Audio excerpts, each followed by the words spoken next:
Hello students, अपना नया lecture start करते हैं। जो चैप्टर चल रहा है वो है मैट्रिसेस और डिटरमिनेंट। आज हम आपको मैट्रिसेस से जुड़े हुए छोटे छोटे 1-1 मार्क के एमसीक्यूज वाले क्वेश्चंस करके दिखाएंगे। ठीक है, मैंने 4 फॉर्मुलेस लिखे हुए हैं, इसी पर बेस्ड क्वेश्चंस होंगे। फॉर्मुले एक बार देख लीजिए कि a into adjoint A is equal to mod of a into I. ऐसे ही mod of a into I n, I क्या डिनोट करता है? आई क्या डिनोट कर रहा है? Identity matrix. और n छोटा n क्या डिनोट कर रहा है? ऑर्डर ऑफ ए मैट्रिक्स, हर क्वेश्चन में। ठीक है, तो mod of a into I n होता है a की power n into mod of I n. फिर मॉड ऑफ एडजॉइंट a होता है मॉड a की पावर n माइनस 1, और a कॉम्प्लीमेंट का मॉड a मॉड के बराबर ही होता है। देखिए, इनके सबके प्रूफ्स है। हमें अपने कोर्स में प्रूफ नहीं करना है, सिर्फ प्रूफ से आने वाला रिजल्ट यूज करना है। ठीक है, तो उसके ऊपर बेस मैंने क्वेश्चन लिख दिया है। क्या कि a square matrix of order 3 has mod a बराबर 5, find the value of mod of a into adjoint a। तो देखिए, फॉर्मूला तो यही लगना है, फिर से लगाते हैं। चलिए, तो फॉर्मूला लगाते हैं। a इंटू एडजॉइंट a का फॉर्मूला होता है मॉड a इंटू आई। अब देखो, क्वेश्चन में मॉड a में डायरेक्ट दिया हुआ है कितना, 5, तो ये हो गया 5i। लेकिन ये वैल्यू है किसकी? ये वैल्यू है a इंटू एडजॉइंट a की। जब भी हमें मॉड चाहिए तो देखिए अगले स्टेप पर दोनों साइड मॉड लगा दीजिए, तो ये कितना हो गया? देखिए, ये हो गया मॉड ऑफ 5i। मतलब आइडेंटिटी मैट्रिक्स में पहले 5 मल्टीप्लाई करना है। ठीक है, तो ये कुछ ऐसा लिखा आएगा। अगर मैं आइडेंटिटी मैट्रिक्स की बात करूं, जिसका ऑर्डर कितना है? देखिए, ऑर्डर 3 दिया हुआ है, तो कितना हो गया? 1 0 0 0 1 0 और 0 0 1। लेकिन दिक्कत है उसके साथ 5 मल्टीप्लीकेशन में, तो सारे टर्म 5 से मल्टीप्लाई हो जाएंगे। और अगर सारे टर्म आप 5 से मल्टीप्लाई करेंगे तो मेरे ख्याल से इस मेन डायगोनल पर 5 5 5 आ जाएगा और सारे टर्म 0 रहेंगे।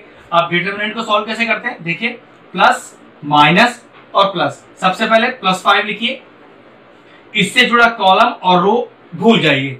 जो भी टर्म आपके पास बचा उसको कैसे सॉल्व करते हैं? पहले ऊपर से नीचे मल्टीप्लाई करते हैं, तो 5 5 सा 25 माइनस ऑफ, फिर नीचे से ऊपर करते हैं, 0 ही आएगा। ठीक है, अब -0। लेकिन एक चीज सोचिए, ब्रैकेट में कोई भी टर्म आ जाए, बाहर तो 0 ही लिखा है, तो 0 ही आना है। +0 +0, फिर बात वही, ब्रैकेट के बाहर 0 लिखा है, अब ब्रैकेट के अंदर कुछ भी सॉल्व कर लो, आंसर तो 0 ही आएगा। तो ये दोनों सॉल्व करने की जरूरत नहीं है। तो कितना आ गया? 5 into 25, that is equal to 125। तो नेक्स्ट क्वेश्चन आपके लिए लिख दिया है। अगला क्वेश्चन क्या है कि what is the value of mod of 3 into i3, मतलब identity matrix of order 3 where i3 is an identity matrix. तो देखिए, डायरेक्ट फॉर्मूला लग रहा है ये वाला, तो देखिए लगाते हैं। वो क्या फॉर्मूला? देखिए, mod of a into I n is equal to a की power n into I n. तो अब यहां पर टर्म क्या लिखा हुआ है? ये लिखा हुआ है मॉड ऑफ 3 इंटू i3, तो a की पावर n, और a किसको डिनोट कर रहा है? 3 को, तो ये हो गया 3 की पावर n, और n क्या डिनोट करता है? Order of a matrix. तो ऑर्डर कितना है? 3 है, तो 3 की पावर 3 और i 3। आइडेंटिटी मैट्रिक्स का वैल्यू हमेशा 1 होता है, किसी भी ऑर्डर का हो। तो आंसर कितना हो गया? 3 इंटू 3 इंटू 3 27, और into 1 that is equal to 27। तो फाइनल आंसर कितना आ गया हमारा? 27। नेक्स्ट क्वेश्चन बोर्ड पे फिर से लिख दिया है। If A is a square matrix of order 3 और दिया हुआ है कि mod of adjoint A is equal to 64, find the value of A complement का mod of adjoint of A 64 दिया है। तो देखिए, पहले फॉर्मूला ये लगेगा, तो देखिए, तो mod of adjoint of A का जो फॉर्मूला होता है वो होता है mod of A की पावर n-1। तो उस नियम के हिसाब से देखो कितना हो गया, तो mod of A की पावर n-1, n कितना है? ऑर्डर जो कि 3 दिया है, तो 3-1, और ये पूरे एडजॉइंट की वैल्यू आपको दी कितनी हुई है? That is equal to 64। तो कितना होगा? देखो, mod of a square is equal to 64, तो मॉड ऑफ a कितना हो गया? ये हो गया √64, दैट इज इक्वल टू +-8। लेकिन अब दिक्कत है, आपको मॉड ही नहीं निकालना, आपको a कॉम्प्लीमेंट का मॉड निकालना है। लेकिन देखो, a कॉम्प्लीमेंट का मॉड a मॉड के बराबर ही होता है। तो अगले स्टेप पे क्या लिख दूंगा? Therefore mod a complement is equal to mod a is equal to +- का a। तो ये हो गया आपका फाइनल आंसर। ध्यान रखना है, ये प्रॉपर्टीज याद रखिएगा, तभी इस तरह के एमसीक्यूज वाले क्वेश्चन या 1 मार्क वाले आप क्वेश्चन कर पाएंगे। अगला क्वेश्चन लिख दिया है बोर्ड पर, क्या है? If a is a matrix of order 3, मतलब n बराबर 3 दे दिया, and mod of a is 5, find mod of adjoint a। तो देखिए, डायरेक्ट फॉर्मूला है मॉड ऑफ एडजॉइंट a का कितना हमारे पास? मॉड ऑफ एडजॉइंट a होता है मॉड a की power n-1, and what is mod a? Mod a is 5 की पावर n-1, n कितना है? 3, तो 3-1, तो कितना आ गया? 5 की power 2, that is equal to 25। बस इन क्वेश्चनों में कुछ करना नहीं है, बस प्रॉपर्टीज का ध्यान रखना है और सारे क्वेश्चन आपसे इजीली निकल जाएंगे। अब डिटरमिनेंट में आगे बढ़ने से पहले आपको प्रॉपर्टीज ऑफ डिटरमिनेंट बता देता हूँ, फिर उसके ऊपर बेस्ड क्वेश्चंस करेंगे। सबसे पहले डिटरमिनेंट को शो कैसे करते हैं, दो मॉड जैसी लाइंस होती हैं, इसके बीच में जो टर्म्स आते हैं वो डिटरमिनेंट कहलाता है। और अगर यही टर्म ऐसे स्क्वायर ब्रैकेट के अंदर आए तो समझ जाइएगा कि हम बात कर रहे हैं मैट्रिसेस की। लेकिन अब क्योंकि टॉपिक चल रहा है डिटरमिनेंट, तो ये स्क्वायर ब्रैकेट हटा देते हैं, ठीक है। और मैट्रिक्स और डिटरमिनेंट दो डिफरेंट टॉपिक है, इसको आपस में मैच मत कीजिएगा, ठीक है। ओके ना, इसको सॉल्व कैसे करते हैं पहले वो समझिए। जैसे मैं लिख के दिखाता हूँ 1 2 5 1 0 3 0 -1 और 4। अगर मैं आपसे कहूं कि डिटरमिनेंट को ओपन कैसे किया जाता है, तो देखो पीछे अभी हमने क्वेश्चन में करके दिखाया था, लेकिन यहाँ मैं और सही तरीके से करके दिखाता हूँ, क्योंकि वहां सारा मल्टीप्लिकेशन करने का जरूरत ही नहीं पड़ा था। तो सबसे पहले क्या करते हैं, प्लस माइनस और प्लस लिखते हैं ऊपर हमेशा, ठीक है। अब क्या करिए, +1 तो +1 और ब्रैकेट लगा लीजिए। इससे जुड़ा रो और कॉलम भूल जाइए, ठीक है। ये गया और ये गया, क्या बचा आपके पास, ये बचा। अब सॉल्व कैसे करते हैं इसे, ऊपर से नीचे मल्टीप्लाई, जो कितना आएगा 0 आएगा, माइनस ऑफ, हमेशा माइनस ऑफ, नीचे से ऊपर जाएंगे तो कितना आएगा, तो -1 × 3 इज -3, माइनस पहले लगा हुआ है +3। अब माइनस का 2, फिर वही इससे जुड़ा रो और कॉलम भूल जाएंगे, तो ये गया और ये भी गया, तो क्या बचा, 1 बचा, 3 बचा, 0 बचा और 4 बचा। क्यों, 2 है ना, तो 2 से जुड़ा कॉलम और रो गया, तो ये चारों टर्म बच गए। सॉल्व कैसे करते हैं भाई, ऊपर से नीचे, तो 1 × 4 इज 4, माइनस ऑफ, वो तो आना ही आना है, नीचे से ऊपर, तो 0 × 3 इज 0, इस तरह से, ठीक है। नाउ +5, ये लीजिए +5। अब इससे जुड़ा कॉलम और रो गया, क्या बचा, ये बचा। अब ऊपर से नीचे मल्टीप्लाई, तो 1 × -1 इज -1, माइनस ऑफ, नीचे से ऊपर 0 ही आ रहा है, ये लीजिए। अब इसको सॉल्व कर दीजिए, तो ये हो गया 1 × 3 -2 × 4 और +5 × -1, ये कितना आ गया, 3 -8 और -5, तो 3 - 13, ये आंसर आ गया -10। तो ये है डिटरमिनेंट को सॉल्व करने का तरीका। लेकिन ये पार्ट तो बात का है, पहले हम बात करते हैं प्रॉपर्टीज क्या है डिटरमिनेंट की, क्योंकि ये हिस्सा तो सबसे आखिर में सॉल्व करने के लिए आएगा। लेकिन हाँ, आना जरूरी था, लेकिन मेन है कि प्रॉपर्टीज कैसे लगाएंगे, तब हम डिटरमिनेंट को सॉल्व करते हैं। तो 1 बाय 1 में आपको सारी प्रॉपर्टीज सिखाता जाता हूँ। अब देखिए पहली प्रॉपर्टी क्या है, अगर मान लीजिए एक डिटरमिनेंट आपके पास लिखा है 1 2 3 0 1 5 -1 2 और 5, इसमें 3 तो हो गए रोज और 3 हो गए कॉलम, ठीक है। अब ध्यान रखिएगा, प्रॉपर्टीज का मतलब है कि हम किस तरह से इसे इजीली सॉल्व कर सकते हैं। तो मैं आपको तरीका बताता हूं, किसी भी रो में किसी भी रो को जोड़ सकते हैं, तीनों रो को जोड़ सकते हैं, कॉलम को कॉलम से जोड़ सकते हैं, एक कॉलम दूसरे जोड़ सकते हैं, दूसरा कॉलम तीसरे जोड़ सकते हैं, लेकिन रोज एंड कॉलम में कुछ नहीं कर सकते। जो काम रोज में होगा वो रोज में ही किया जाएगा, और जो काम कॉलम में होगा वो कॉलम में किया जाएगा। जैसे ऐड कर सकते हैं वैसे सब्ट्रैक्ट भी कर सकते हैं, डिपेंडिंग अपॉन द रिक्वायरमेंट, ठीक है। जैसे मैं बताता हूं आपको, मैंने लिखा रो 1 गोज टू, मैं अब जो भी चेंज करूंगा रो 1 में करूंगा, और मैंने क्या लिखा, रो 1 प्लस रो 2 प्लस रो 3, ठीक है। मैंने रो 1 में रो 1 रो 2 और रो 3 तीनों जोड़ दिया, तीनों जोड़ सकता हूं। आपको कि सर मैं तो 2 जोड़कर एक माइनस करना चाहता हूं, बिल्कुल हो सकता है। हो सकता है कि आप तीनों माइनस कर लो, तो किसी भी रो में किसी भी रो को जोड़ सकते हैं, सब्ट्रैक्ट कर सकते हैं, तीनों को जोड़ सकते हैं, तीनों को सब्ट्रैक्ट कर सकते हैं। सेम कॉलम के साथ भी है, ठीक है। तो ये हो गई पहली प्रॉपर्टी। अब देखो जरा, अब डिटरमिनेंट तो आपका सेम है, लेकिन आप क्या चाहते हो, आप चाहते हो कि मैं एक रो को दूसरी रो से इंटरचेंज कर दूं। ये इंटरचेंज करने का सिंबल है। तो अब रो 1 को रो 2 से इंटरचेंज कर रहे हो, R1 R2 लिखा है ना, तो ये रो इधर आ जाएगी, ये रो उधर चली जाएगी, लेकिन होगा क्या, बाहर एक माइनस आ जाएगा। तो क्या आएगा, देखिए 0 1 5, ये ऊपर पहुंच गई, और 1 2 3 नीचे आ गया।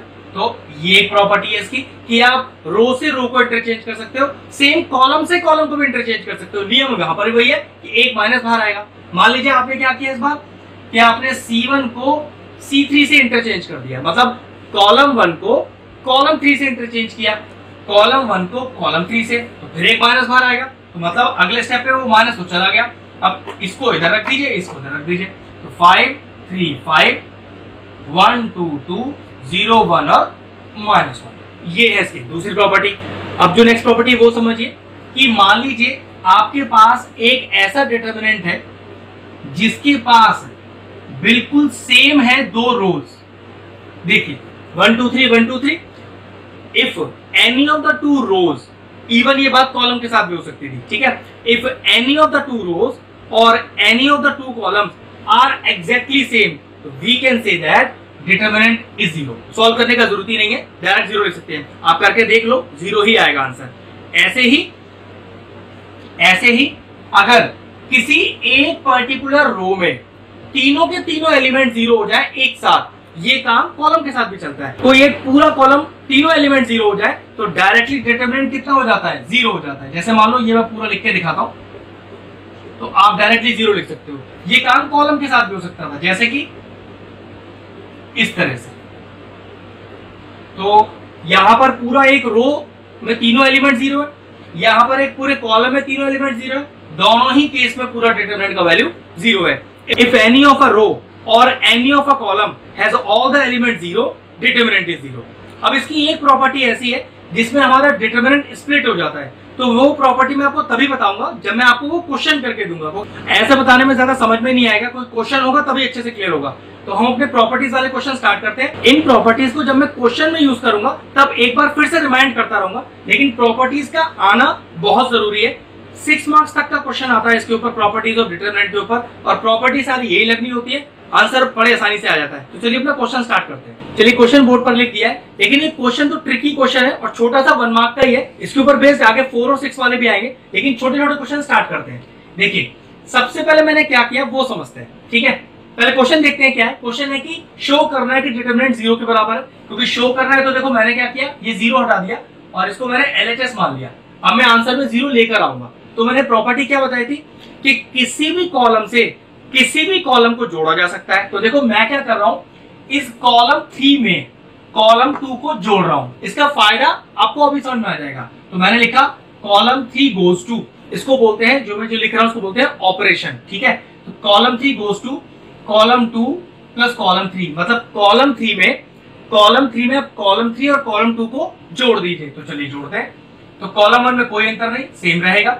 कॉलम 2 में कोई अंतर नहीं, सेम रहेगा, क्योंकि चेंज कॉलम 3 में हुआ है। तो अब कॉलम 3 में दोनों को जोड़ दीजिए, लिखिएगा a plus B plus C, C plus B plus A और C plus A plus B. अब आप देख सकते हो कि कॉलम 3 में a plus B plus C, A plus B plus C और A plus B plus C same लिखा है, तो कॉमन निकाल सकते हैं आप, ठीक है। किसी भी रो में से या किसी भी कॉलम में से एक पूरा टर्म कॉमन आ सकता है। तो लिखा taking a plus B plus c common from कहां से, C3। तो निकाल लीजिए कॉमन फ्रॉम C3, ये लीजिए a plus B plus c common निकाले, क्या बचा 1 1 1 a b c, और देखो जब हमने कॉमन निकाला तो क्या बचेगा 1 1 और 1। अब मैंने आपको क्या प्रॉपर्टी बताई थी डिटरमिनेंट की, अगर कोई दो रो या कोई भी दो कॉलम एग्जैक्टली सेम लिखे हो, तो देखो C1 और C3 आइडेंटिकल हो गए, सेम एलिमेंट है, 1 1 1 1 1 1 1 1 1 की वजह से जीरो नहीं हुआ है, सेम लिखा है। यहाँ पर 4 4 4 और 4 4 4 भी होता तब भी जीरो ही होता आंसर, ठीक है। तो लिखेंगे कि since C1 and C3 are identical hence determinant is zero. तो क्या हो गया अगला स्टेप, तो A plus B plus c into ये डिटरमिनेंट हो गया जीरो, एंड फाइनल आंसर कितना आ गया जीरो। LHS से RHS तक आ गए, क्योंकि क्या प्रूफ कर रहा था कि डिटरमिनेंट जीरो है। इस तरह से छोटी छोटी प्रॉपर्टीज का हमें यूज करना होता है। चलिए अगला क्वेश्चन करते हैं। नेक्स्ट क्वेश्चन बोर्ड पे लिख दिया है, फिर से हमें शो करना है कि डिटरमिनेंट जीरो है।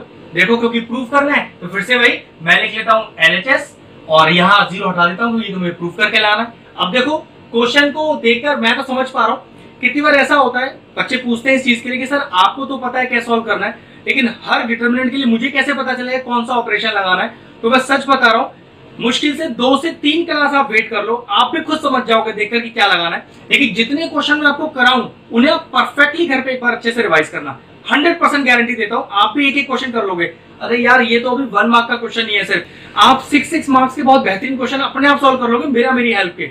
लेकिन थोड़ा सा समय दो, स्टार्ट है अभी प्रॉपर्टीज का, ठीक है। तो ठीक है, देखो मैंने क्या किया, कॉलम 1 में कॉलम 1 कॉलम 2 और कॉलम 3 तीनों को जोड़ दिया। तो क्या लिखा देखो ऑपरेशन मैंने, C1 goes to C1 plus C2 plus C3। देखो ध्यान से, तो सबको जोड़ते हैं, B minus C plus C minus A plus A minus B, ऐसे ही C minus A plus A minus B plus B minus C, A minus B plus B minus C और plus सी minus ए। कोई change नहीं किया हमने C2 में तो as it is, कोई change नहीं किया हमने C3 में तो एज इट इज, क्योंकि देखो हमने कहा चेंज किया है, हमने चेंज किया है सिर्फ C1 में। अब देखो जरा, माइनस बी से प्लस बी गया, माइनस सी से प्लस सी गया और ए से ए गया। ऐसे देखो यहाँ सी से सी गया, ए से ए गया और बी से बी गया, ए से ए गया, बी से बी गया और सी से सी गया। तो देखो यहाँ पर तीनों में क्या आ गया, 0 0 और 0। तो मैंने आपको मेरे ख्याल से प्रॉपर्टी बताई थी कि किसी भी डिटर्मिनेंट के अंदर अगर कोई भी एक पूरी रो या कोई भी एक पूरा कॉलम के सारे एलिमेंट अगर 0 0 0 हो जाए तो डिटरमिनेंट क्या होता है, डायरेक्टली 0 हो जाता है। सिर्फ ट्रिकी क्वेश्चन है 1 मार्क के। प्रॉपर्टी फिर सुन लिए, if any of the row और any of a column of a determinant has all the elements 0 hence the determinant is 0। अगर पूरे किसी डिटरमिनेंट में एक रो या एक कॉलम कोई सा भी वो सारे एलिमेंट 0 रखता हो तो वो डिटरमिनेंट डायरेक्टली क्या हो जाता है, 0 के बराबर। नेक्स्ट क्वेश्चन लिख दिया, एक छोटा सा 1 मार्क का ही क्वेश्चन है। फिर से हमें शो करना है कि डिटरमिनेंट 0 के बराबर है। तो देखिए वही किया मैंने, LHS लिखा और कॉपी किया एक तरह से LHS और 0 लेके आऊंगा। अब देखो छोटा सा ट्रिकी क्वेश्चन है, एक आइडेंटिटी है ट्रिग्नोमेट्री में कि cosec square theta minus cot square theta is equal to 1। और देखो उसी का मैं यूज करने वाला हूं इधर। मैंने क्या किया, ध्यान से समझिएगा, C1 goes to C1 minus C2। मैंने ऑपरेशन लगाया कि मैं कॉलम 1 में कॉलम 1 माइनस कॉलम 2 कर रहा हूं। इसका फायदा देखो आपको अभी समझ में आ जाएगा। तो क्या आया देखो, ये आया कोसेक स्क्वायर थीटा माइनस का कॉट स्क्वायर थीटा, भाई दोनों को माइनस किया। फिर मैंने लिखा इधर कॉट स्क्वायर थीटा माइनस का कोसेक स्क्वायर थीटा, फिर 42 माइनस 40 इज 2। अब कोई चेंज नहीं मेरे C2 में, उसे तो मुझे एज इट इज ही लिखना है, और कोई चेंज नहीं मेरे C3 में। ठीक है, अब देखो जरा, cosec square theta minus cot square theta 1, यही होती है आइडेंटिटी, तो डायरेक्टली 1 लिख दिया मैंने। अब देखो ये आइडेंटिटी उल्टी लिखी हुई है, मतलब ये लिखा है cot square minus cosec square, जबकि उल्टा लिखा होता तो 1 हो जाता। तो अगर मैं इसको रिवर्स करना चाहूं तो क्या होगा, एक माइनस बाहर आ जाएगा, तो वो माइनस बाहर किया मान लो मैंने, और इसको मैंने रिवर्स कर दिया। और रिवर्स क्या है, cosec square minus cot square, obviously बात 1। तो यहाँ पर आ गया -1, नीचे 2 एज इट इज, कोई काम नहीं। यहाँ देखो सेम, कोई चेंजेस नहीं करने। अगर आप थोड़ा सा ध्यान से देखो तो कॉलम 1 और कॉलम 3 देखो एग्जैक्टली लिखे हुए आ गए हैं। तो हम क्या लिखेंगे कि since C1 and C3 are identical determinant is 0, क्योंकि C1 और C3 के दोनों के एलिमेंट्स बिल्कुल एग्जैक्टली सेम हो गए। डिटरमिनेंट की प्रॉपर्टी के हिसाब से ये 0 हो जाता है, और ये हो गया हमारे इज इक्वल टू RHS। तो लिखेंगे लास्ट में since LHS is equal to RHS hence proved. चलिए मैंने क्वेश्चन बोर्ड पे लिख दिया है। इस बार ध्यान रखिएगा 0 लेके नहीं आना, आप लोगों को प्रूफ करके दिखाना है एक डिटरमिनेंट किस चीज के बराबर है। तो ऐसे क्वेश्चन कम से कम 4 नंबर में आएंगे, इससे कम में नहीं आएंगे। अब यहाँ थोड़ा ध्यान रखना है कुछ चीजों पर, वो मैं आपको बताता हूँ। जब आपको डिटरमिनेंट किसी टर्म के इक्वल में प्रूफ करना हो तो ये मत याद रखिएगा कि आपको प्रॉपर्टी लगाते ही आंसर मिल जाएगा, काफी टाइम लगेगा। 4 मार्क का क्वेश्चन है, ठीक है। तो हमारे पास टोटल कितने एलिमेंट है, टोटल 9 एलिमेंट है। तो हमारा ध्यान इस चीज पर हो कि उस 9 एलिमेंट में कम से कम 2 एलिमेंट पर 0 लिखा आ जाए, और जब तक ये 0 लिखा हुआ नहीं आएगा 2 एलिमेंट्स पर, तो ये याद रखिएगा ये आपका आंसर नहीं आएगा। और अगर आपको बोर्ड एग्जाम में ऐसा लगे कि 2 एलिमेंट पे 0 आपसे नहीं आया या नहीं आ पा रहा है तो क्वेश्चन को वहीं छोड़ देना, वैसे भी आप उसे सॉल्व नहीं कर पाओगे। ये नियम है डिटरमिनेंट का, अगर 9 एलिमेंट्स में 2 एलिमेंट पे आपसे 0 नहीं आया तो ये प्रूफ आप कभी नहीं कर पाओगे। और ये तो 4 मार्क का क्वेश्चन है, जो 6 मार्क्स के क्वेश्चन होंगे वहां पे यही ट्रेंड चलेगा, ठीक है। चलिए देखते हैं। वैसे ये 4 मार्क्स का आसान क्वेश्चन देखो, आसानी से आपको 0 दिखाई दे रहे हैं। अगर 1 में से 1 माइनस किया 0 आ जाएगा, 1 में से 1 माइनस किया 0 आ जाएगा, 2 जीरोस आपको बस मिल जाएंगे। और एक चीज और, एक डिटरमिनेंट में आप मैक्सिमम 2 ही ऑपरेशन एक बारी में लगा सकते हो, ठीक है, ये भी ध्यान रखना है। तो देखो इस रो को इस रो में से माइनस करके क्या लिखता हूं, row 1 goes to row 1 minus row 2 and row 2 goes to row 2 minus row 3। तो रो 1 में से मैं रो 2 घटा रहा हूं और रो 2 में से रो 3 घटा रहा हूं। तो देखिए क्या करा मैंने, 1 माइनस 1 0, a माइनस b और a स्क्वायर माइनस का b स्क्वायर। अब ये वाला ऑपरेशन R2 माइनस R3 0, ये लिखा है R2 माइनस R3, ऐसे यहां पर भी तो b माइनस c, ऐसे यहां पर भी b square minus c square. R3 में कोई चेंजेस नहीं, क्योंकि कोई ऑपरेशन हमने लगाया ही नहीं और लगा भी नहीं सकते, 2 ही ऑपरेशन मैक्सिमम लग सकते हैं, ठीक है। अगला स्टेप देखिए, सबसे पहले 0 0 1, a minus b B minus C और सी। अब देखो A square minus B square entity लग रही है क्या, A minus B A plus B. ऐसे देखिए यहां पर भी लग रही है बी माइनस सी और बी प्लस सी, और यहाँ कितनी लग रही है, कुछ नहीं, सी स्क्वायर लिखना है। अब अगर आप ध्यान से देखो तो रो वन में से कुछ कॉमन आ रहा है, देखो कैसे, ए माइनस बी ए माइनस बी। अब जीरो में से तो कुछ भी कॉमन निकाल सकते हो, जीरो इंटू ए माइनस बी लिख दो इसको। ऐसे देखो रो टू में से क्या कॉमन आ रहा है, बी माइनस सी, और जीरो में से कुछ भी कॉमन आ सकता है, तो क्या लिखेंगे, taking A minus B common from R one and B minus C common from R two. तो taking A minus B and B minus C common from R one and R two respectively. ठीक है, अब देखिए जरा, तो मैंने a minus B common निकाला, b minus सी common निकाला, क्या बचा मेरे पास, 0 0 1, यहाँ क्या बचा 1 1 और c, और यहाँ देखिए a माइनस बी बाहर है, यहाँ से b माइनस सी बाहर है, तो क्या बचेगा, a प्लस बी बचेगा, यहाँ b प्लस सी बचेगा, और यहाँ बचेगा c स्क्वायर। अब मैंने आपको शुरू में क्या बताया था कि टोटल 9 एलिमेंट में कम से कम 2 जीरोस होने जरूरी है। बिल्कुल 2 जीरो तो मेरे पहले स्टेप पे बन गए थे, लेकिन इसका मतलब ये नहीं है कि अगर 2 से ज्यादा जीरो बन रहे हो तो बनाना गलत है। अगर 2 से ज्यादा जीरो बन रहे हो तो बहुत अच्छी बात है। देखो मेरा एक जीरो और तैयार है, 2 जीरो बनना तो मिनिमम रिक्वायरमेंट है, तीसरा बन जाए तो वेल एंड गुड, बहुत अच्छी चीज है। तो चलिए तीसरा जीरो बनाते हैं, वो किस तरह से, रो वन में से रो टू को माइनस करते हैं, तो ऑपरेशन लिखते हैं अपना वही, r1 goes to r1 minus r2, और ये जो हमने कॉमन टर्म निकाल लिया है इसे एज इट इज लिखते रहेंगे। देखो आंसर में क्या चाहिए था, a minus B B minus C C minus A, a minus B minus C तो पहले आ गया मेरा। ठीक है, अब देखिए तो 0 माइनस 0 0, 1 माइनस 1 इज 0। अब a प्लस बी में से b प्लस सी तो कैसे लिखेंगे, a प्लस बी माइनस का b माइनस के थी, समझ लीजिए कि ब्रैकेट के आगे माइनस लगा हुआ। अब यहाँ 0 1 और b प्लस सी, r2 में कोई चेंज नहीं और ऐसे r3 में भी कोई चेंज नहीं। देखिए टर्म कैंसिल होगा, ये लीजिए कैंसिल हो गया। यहाँ कितना आ गया, ये आ गया a माइनस बी, ये आ गया b माइनस सी, यहाँ क्या आ गया 0 0 1 0 1 सी, देखिए आ गया a minus C b plus C और c स्क्वायर। तो चलिए अब a माइनस सी कॉमन लेते हैं अपने r1 में से, क्योंकि देखो जीरो में से कुछ भी कॉमन ले आ सकता है, तो लिखेंगे taking a minus C common from r1। तो taking a minus C common from r1, तो देखिए r1 में से a माइनस सी कॉमन लीजिए, कितना आएगा, a माइनस बी और b माइनस सी तो पहले ही बाहर है, और a माइनस सी और आ गया, क्या बचा अंदर, 0 0 1 0 1 और c, और 1 b प्लस सी और c स्क्वायर। एक दिक्कत हो गया, देखो हमें a minus B B minus C और c माइनस सी चाहिए था, जबकि कॉमन क्या आया, a माइनस सी।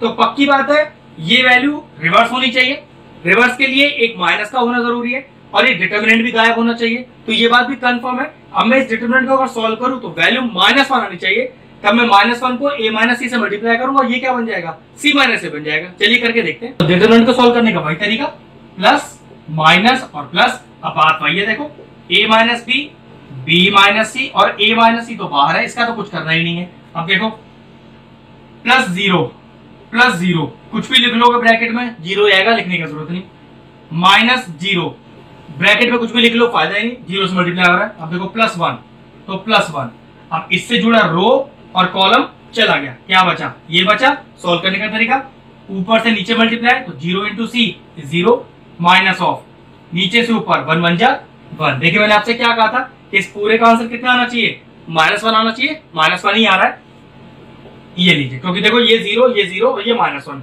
अब -1 से अगर a माइनस सी को मल्टीप्लाई करते तो क्या होगा, ये रिवर्स हो जाएगा, और हमारा फाइनल आंसर क्या आएगा, a minus B B minus C और c माइनस ए। और देखो ये हमें प्रूफ करना था। तो इस तरह से प्रॉपर्टीज का यूज होता है, ऐसा नहीं कि हर बार आंसर आपको 0 ही मिलेगा लास्ट में आकर। वो 1 मार्क के क्वेश्चन होते हैं जिसमें आपको 0 प्रूफ करना होता है। अभी ये सारे क्वेश्चन वो हैं जिसमें प्रॉपर्टी लगा के आपको 4 मार्क्स का क्वेश्चन होगा और कुछ प्रूफ करके दिखाना होगा। चलिए नेक्स्ट क्वेश्चन की तरफ बढ़ते हैं। एक और शानदार 4 मार्क्स का क्वेश्चन लिख दिया है, इस बार भी आपको कुछ प्रॉपर्टी में प्रूफ करके लाना है, तो प्रॉपर्टी लानी पड़ेगी। तो फिर से नियम वही है कि एलएचएस लेके चलते हैं, कुछ प्रूफ करना है, ठीक है। अब मैंने क्या बताया था कि 9 एलिमेंट आपके पास है, और कम से कम जब तक 2 एलिमेंट पर 0 लिखा ना आ जाए आपका ये आंसर कभी नहीं आ पाएगा, ठीक है। तो ऐसा भी हो सकता है कि पहले स्टेप पर ही 0 नहीं आएगा, हो सकता है आपको कुछ स्टेप्स चलने पड़े और तब आपको यहाँ पर 0 आता दिखाई दे। देखिए मैं करके दिखाता हूँ।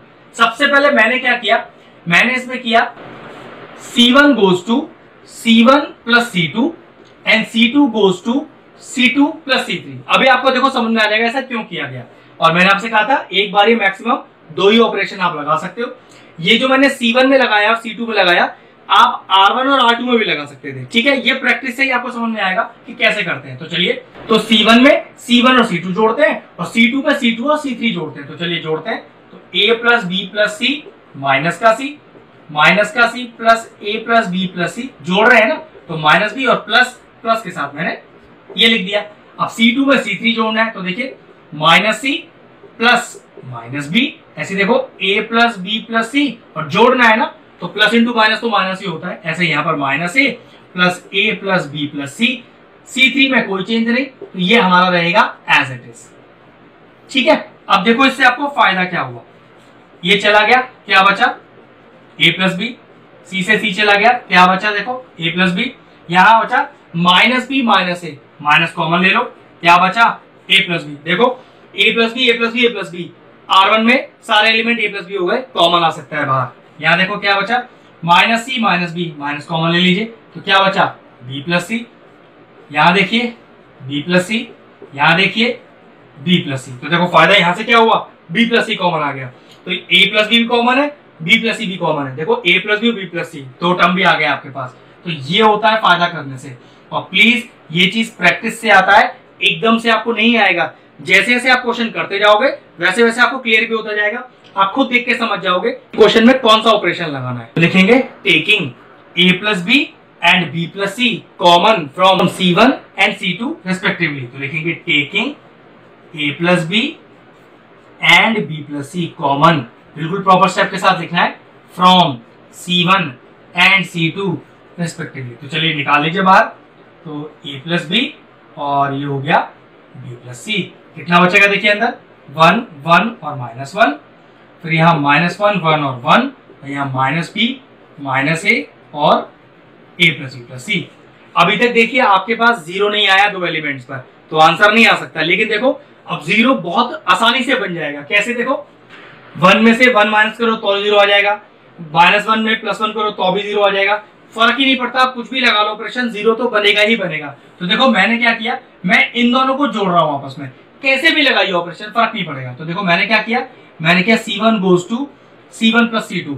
और आप ऐसा नहीं है कि C1 में एक बार ऑपरेशन लगा लिया तो फिर नहीं लगा सकते, जितनी चाहे बार उतनी बार लगा सकते हैं। ज्यादा से ज्यादा सिर्फ 2 ही ऑपरेशन एक बार में लगा सकते हैं, लगा कितनी बार भी सकते हैं। ठीक है, C1 में C1 प्लस C2 करते हैं, ये A प्लस B और B प्लस C, तो अब बार बार आप साथ साथ लिखते रहेंगे। तो जोड़िए दोनों को, तो कितना आ गया 0, ये कितना आ गया 2, ये कितना आ गया 0।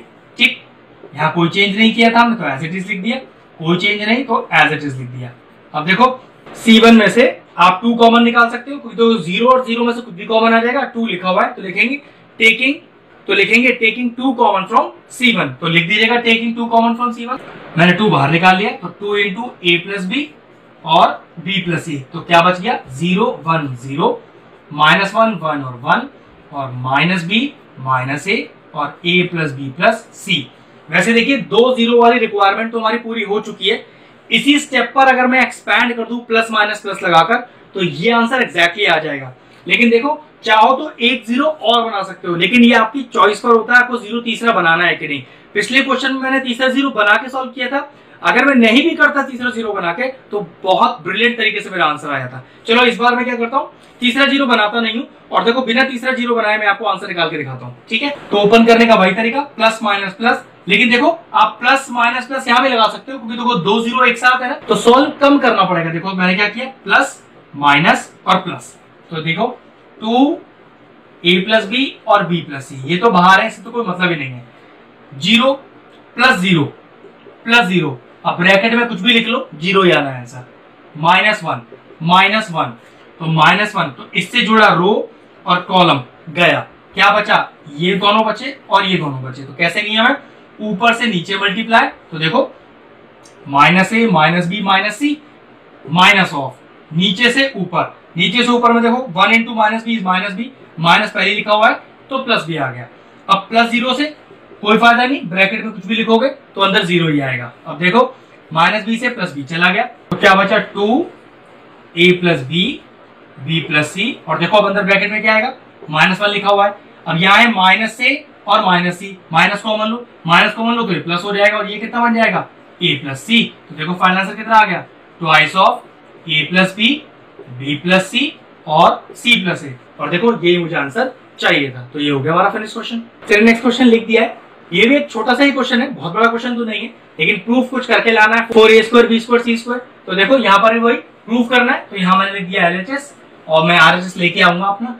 अब नियम यहाँ पर ही वही है कि 2 0 यहाँ पर ही बनाने पड़ेंगे, लेकिन पहले स्टेप पे 2 0 नहीं बन जाएंगे। तो देखो कुछ कॉमन आ रहा है, अगर मैं देखूं तो C1 में से देखो सब में A कॉमन आ रहा है, A और A। C2 में से देखो B और दोनों में B कॉमन है, और C3 में से C और C कॉमन है। तो लिखा मैंने taking A B C common from C1 C2 and C3 respectively. तो देखिए मैंने A B C कॉमन निकाल लिया, तो यहाँ क्या बचेगा A प्लस B और B। यहाँ से B कॉमन निकालो तो C B और B प्लस C। यहाँ से C कॉमन निकालो तो A प्लस C A और C। ठीक है, एक एक टर्म बाहर आ गया। हमें दो टर्म चाहिए ABC के और एक 4 भी चाहिए। अब जरा स्टेप देखना ध्यान से जो मैं करने वाला हूं। C1 goes to C1 minus C2 minus C3। ध्यान से देखिएगा स्टेप कैसे लिख रहा हूं मैं।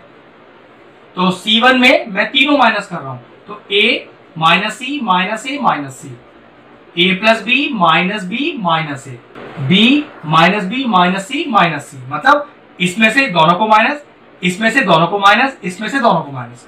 अब कोई चेंज नहीं है हमारा C2 में और कोई चेंज नहीं है हमारा C3 में, क्योंकि हमने एक सिंगल ऑपरेशन लगाया था, वो भी कहां पर, C1 में। A B C तो अपना भार है ही है। अब देखो यहाँ पर A से चला गया माइनस A, तो माइनस का C तो माइनस का 2C। यहाँ चेक करो क्या कैंसिल हो रहा है, B से B चला गया, क्या बचा, और A से A चला गया, क्या बचा 0। यहाँ देखो B से B चला गया और यहाँ बचा माइनस का 2C। और सब कुछ सेम लिखना है और हमने कोई चेंज किया ही नहीं कहीं पर, तो एज इट इज लिख दीजिए जो जैसा लिखा हुआ है। ठीक है, अब अगला स्टेप, क्या हम C1 में से 2C कॉमन निकाल सकते हैं। 2C यहाँ पर 2C यहाँ पर, तो लिखेंगे taking 2C common from C1। तो A B C तो पहले ही बाहर था, अब 2C और निकाल लिया, तो देखना क्या बचा, -1 0 -1 C B plus C A plus C A और C। अब देखो 1 0 ही तैयार हुआ है और 1 0 बनने के लिए तैयार है। वो कैसे, अगर -1 में से माइनस कर दूं -1 तो 0 ही आएगा। तो मैंने क्या लिखा, देखो R1 में से R3 को माइनस किया, तो R1 goes to R1 minus R3। तो अगला स्टेप देखिए 2AB C²। तो कितना आएगा, R1 माइनस R3 मतलब -1 माइनस -1 तो -1 + 1 0, C माइनस B और minus C, A plus C और माइनस C। कोई चेंज नहीं R2 में और कोई चेंज नहीं R3 में, जो भी हमने चेंज किया है वो सब R1 में किया है। चलिए अगला स्टेप लिखते हैं, तो 2ABC²। क्या बच गया, सही से लिखते हैं 0 0 -1। यहाँ कुछ कटा बिल्कुल, ये बचा -B B और B प्लस C। यहाँ देखो क्या बचा, A और C। वैसे देखो रिक्वायरमेंट जो 2 0 की थी वो मेरी ऑलरेडी हो चुकी है, तो अब तीसरा 0 वैसे बन तो रहा है, लेकिन बनाने का जरूरत नहीं, 2 0 से ही काम चल जाएगा। एक्सपैंड कर लेते हैं, और एक्सपैंड किस साइड करें, जिस साइड 2 0 होते हैं, प्लस माइनस प्लस, लेकिन 2 0 इस तरफ नहीं है, इस तरफ तो लिखते हैं प्लस माइनस प्लस, तो लिखा प्लस माइनस और प्लस। तो क्या सॉल्व करेंगे, 2ABC² तो बाहर है, उससे तो कोई मतलब नहीं। अब प्लस का 0, अब प्लस का 0 के साथ कुछ भी ब्रैकेट में आएगा 0 आएगा, लिखने की जरूरत नहीं है। -0 ब्रैकेट के साथ कुछ भी आएगा इंटू 0 हो ही जाएगा। प्लस आना चाहिए वैसे, लेकिन प्लस इंटू माइनस माइनस तो -1। अब -1 से जुड़ा रो और कॉलम गया, ये बचा। तो देखो ऊपर से नीचे मल्टीप्लाई, तो -B into A is -AB minus of B into A। तो ठीक है, B इंटू A AB, अब ये एक ही बात होती है। 2ABC² तो लिखा ही हुआ है, ये 0 अब देखो -1 और ये कितना लिखा है, -AB माइनस का 2AB, तो माइनस माइनस प्लस, तो क्या बचा 2ABC² इंटू 2AB। तो आंसर कितना आ गया, 4A² B² और C²। तो देखो आज का वीडियो यही फिनिश करते हैं। आज मैंने आपको बहुत ज्यादा टफ क्वेश्चन नहीं कराए, बेसिक या थोड़े अपर लेवल के कराए, इनको अच्छे से प्रैक्टिस कीजिएगा। नेक्स्ट क्लास में हम करेंगे कुछ टफ क्वेश्चन, लेकिन उसके लिए पहले आपको प्रॉपर्टीज का आना जरूरी है, कैसे जीरो बनाना है वो आना बहुत जरूरी है। ठीक है, सिर्फ इनकी प्रैक्टिस कीजिएगा, फिर आगे नेक्स्ट लेक्चर में टफ क्वेश्चन ट्राई करेंगे। ठीक है, तो वीडियो फिनिश करते हैं।